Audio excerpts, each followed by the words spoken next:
Senator Baldwin. Thank you, Madam Chair. Dr. Walensky, as you know, I led the effort to ensure that the American Rescue Plan included funding for CDC's work to address variants of the coronavirus, specifically through genomic sequencing. I am really encouraged to hear from your testimony that we are now sequencing 10% of our nation's weekly cases. And this is up from about, well, less than half of 1% in February when I introduced my Tracking COVID-19 Variants Act. A couple questions about what we're finding. Last month, the White House announced that it would provide initial funding to jurisdictions so that health departments could conduct, expand, and improve activities to sequence genomes and identify mutations of the coronavirus. I'd like to have you describe how health departments are making use of this funding and how this investment will improve our response to future public health threats, but also any new variants that we should know about, that particularly anything troubling from the perspective of eluding the therapeutics and vaccinations that we have produced. Thank you so much, Senator. We are so grateful for those resources and our ability to scale up. As you know, we are now sequencing about 35,000 virus samples per week. That is a broad collaboration with commercial labs, with public health labs, with academic partners, and then with public health labs sending samples to CDC so we can address them more completely. In terms of moving forward, I'm looking forward to bolstering the infrastructure to be able to do these sequences at the local level, to producing the infrastructure within CDC to be able to follow these in a pandemic-related way, not just for this pandemic, but for future public health threats. And then further, to expand our ability in our workforce in genomic sequencing, in analytics, in bioinformatics, to be able to not just address COVID-19, but these are long-standing things that we are going to need to address antimicrobial resistance and other infectious threats. Thank you. Thank you.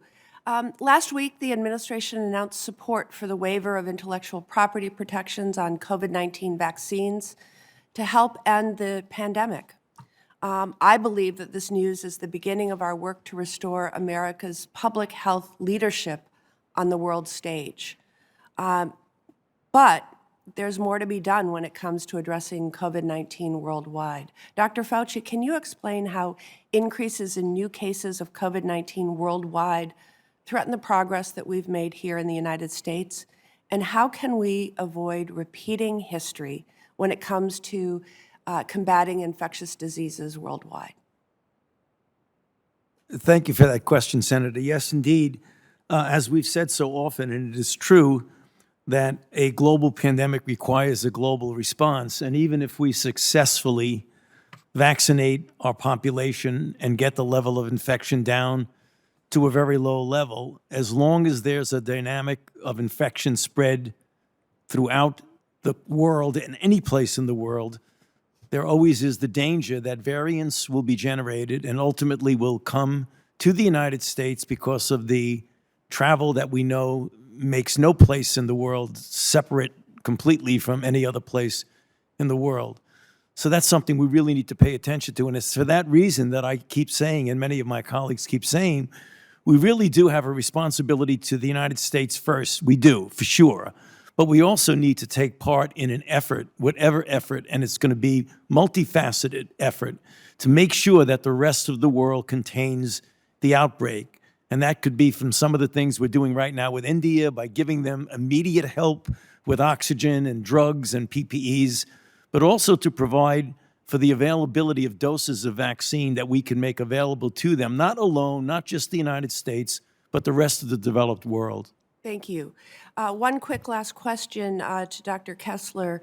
In its first few months, the Biden administration has surpassed every goal and expectation it has set in terms of getting shots in arms. Because of this effort, we are moving into the next phase of our vaccination effort, in which the focus is less on mass vaccination sites and more about meeting folks where they are to get shots to hesitant and hard-to-reach individuals. As you know, these vaccines come with certain logistical challenges and limitations, including cold storage and use-by requirements, as well as specific numbers of doses in each vial. As we shift to a more individualized effort, how will the administration work to ensure that we are using our existing vaccine supplies effectively and maximizing the potential and minimizing the potential for wasted doses? Senator, a very, very important question.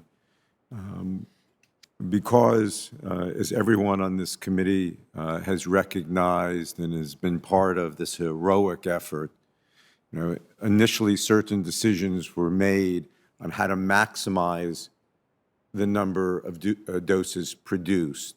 And the decision, in order to get the hundreds of millions of doses that we've already administered, we've had to make certain trade-offs. And that's why you see the packaging the way it is, which is, in a considerable number of doses, and we have to reduce that packaging.